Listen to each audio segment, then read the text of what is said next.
Hey folks, welcome back. This is the third video in my series on building a timber-framed woodworking shop. In the past week I've been really busy doing a bunch of different things. I've been continuing to work on getting this space ready to work. I've dealt with the light, at least I hope. I've done a little bit of reorganizing. I've also been working on one of my big machines that is going to be instrumental in speeding up the brace manufacturing aspect of this and future jobs. So dealing with the light issue was actually easier than I thought it was going to be. What I did is I bought a 100-foot long section of contractor lights that has a lamp holder every 10 feet. Then I bought about $85 worth of LED lights, some of them 100 watt equivalent, some of them 150 watt equivalent. And then I strung that 100-foot long section of contractor lights in a W form across the workspace. It looks like I should have enough light to work in most of the different corners of the workspace, so that's great. Okay, so time for a lot of what you folks have been waiting for, the power tool portion of this video. This is the range of saws that I'll be using in this job and have used in jobs in the past. I actually have two of these small saws. So let's start with the small saw. These, of course, are the venerable 7 1/4 inch Makita saws. Millions and millions of these have been made. I own 3 of them, and if I had to pick, I would say that this is probably the saw that has the most hours on it, and I use the most in a given timber framing job. Just about 2 3/4 inch maximum depth of cut in that range. Slightly different between the different models that I have. This is the 10 1/4. This is actually my newest saw, and I got it to kind of bridge the gap between the two saws. This is a great saw in almost every way. Right out of the box, it comes sort of more equipped for heavy work than the other saws do. It has a very heavily ribbed base. It has a more sophisticated guide system. It has a much more robust and significant handle, and the supports that help adjust and hold an angle if you're doing angle cuts on front and back are much more significant. The handle, it has a top handle and as well as a back handle, and I already mentioned the front one. It's fantastic. Almost 4-inch depth of cut as well at maximum blade projection. However, it is infamous for being a little bit underpowered. If you're careful with it, it's fine. But it took a while to get used to. I've been using skill saws forever, and I had more kickbacks in my first week using this than I ever had before that. Yeah, so you have to be careful. Now this, of course, is one everybody's always impressed by. This is the big 16-inch, what they call a beam saw. Makita has been making this for a while. This one's about 7 or 8 years old, and is just a few years after they started putting plastic on them. One of the things you'll notice first about this is the base on this is not the factory base. This is a 1/4 inch aluminum aftermarket base that was made by, I'm not sure who made it, but it was sold through the Timber Framers Guild. It's an essential upgrade. The factory base for these was really quite atrocious. It was very small, it was very flexible, and you know, the systems for locking and maintaining angle cuts or bevel cuts they were just completely inadequate. So it's not just the plate. So the plate is thicker, but it's also larger in both dimensions, and the mounting points here are also much more significant, much stiffer, and much more robust. What I'm going to do is, for all these saws and the other power tools I'm talking about here today, I'm going to go into more detail on the use of them and demonstrate them as I get to a logical point in the progression here. This is just sort of an overview of what I'm using.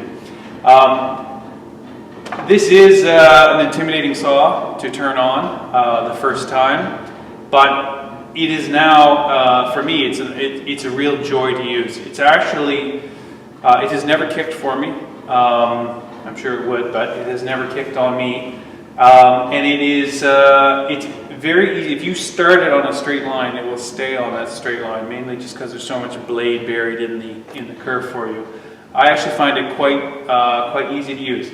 Now, this is a 120 volt version, and it will it will pop a breaker if you're not careful. You can bog it down. But it's if you're careful with it and you get your feed right down, it's an absolute joy to use. This will sever right around 6 inches. The other power tool I'll be using a lot in this job is the power tool that gains a lot of attention. This is a chain mortiser. This is the Makita model of chain mortiser. There are a few other companies out there who make them. The chain mortiser, if you had to pick one tool that saved you the most time of all the power tool options you have, it would probably be the chain mortiser. Now there's a lot to this machine, and we'll get into more detail later on. But it really cuts down the amount of time it takes to complete a mortise in a heavy timber. So this is the venerable old 3612 Makita plunge router. It's a dead simple machine, no variable speed, just a simple on-off switch. Indispensable for routing reductions or routing housings, for example, and even putting some surface or edge treatments on timbers as you need them. This is a very simple old workhorse that has done a lot of work for me over the years and just keeps going. So last but not least, and probably second only to the beam saw in terms of the stares that it gets when people first see it, is the 12.5-inch beam planer. Now this thing is an absolute tank, 12.5 inches wide. It weighs about 45 pounds, but works perfectly. It's it's not one of those things where it's big and bulky and crude. It works very well. It can take off very elegant, tiny, thin shavings, and within the capacity of what your wall socket can put out, it can hog off a fair amount of material. This is actually the most recent heavy timber framing tool that I purchased, and I really wish that I had bought it earlier. It is excellent for cleaning up timbers, not just for aesthetics, but just to get that kind of the brown patina that the aging always puts on timbers. It's just so much easier to draw on, so much easier to lay a square on if it doesn't have any little bumps and undulations. You know, even if you're not doing a finished job where you want really nice, clean looking timbers, it's still worth running the planer over them a few times. I wish I had bought this quite some time ago. So it's quite a simple unit, apart from the size, of course. It has a very heavily ribbed base. When I get into using this heavily, I will spend some time going over exactly how it works. It has a 3-knife cartridge style cutter head, so it's actually quite easy to replace the knives in it if you need to. Big handle up front, and of course your depth adjustment here is great.